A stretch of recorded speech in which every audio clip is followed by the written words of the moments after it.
Attention, Pixel 8 Pro pioneers. Brace yourselves for a roller coaster of hues and tints. Some of you might have noticed a rebellious splash of pink and yellow on your screens, turning your whites into a colorful fiesta. Fear not, it's not a psychedelic feature, more like an unexpected glitch. Picture this, your Pixel 8 Pro, adorned with a vibrant display, decides to add a touch of abstract art to your lock screen.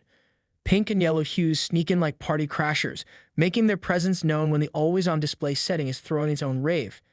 It's a wild spectacle that occurs when the refresh rate takes a dip to 1 Hz, unleashing a burst of unexpected colors.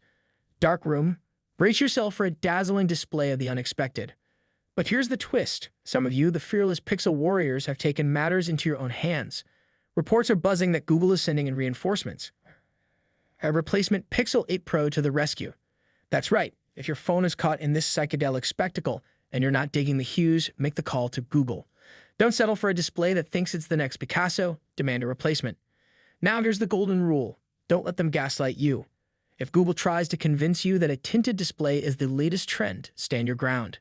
No waiting for a software miracle, demand a new unit. Some have even claimed victory in the battle for a replacement Pixel 8 Pro. So gear up, dial up Google, and don't hang up until they promise you a fresh, glitch-free companion. Your Pixel adventure has just begun.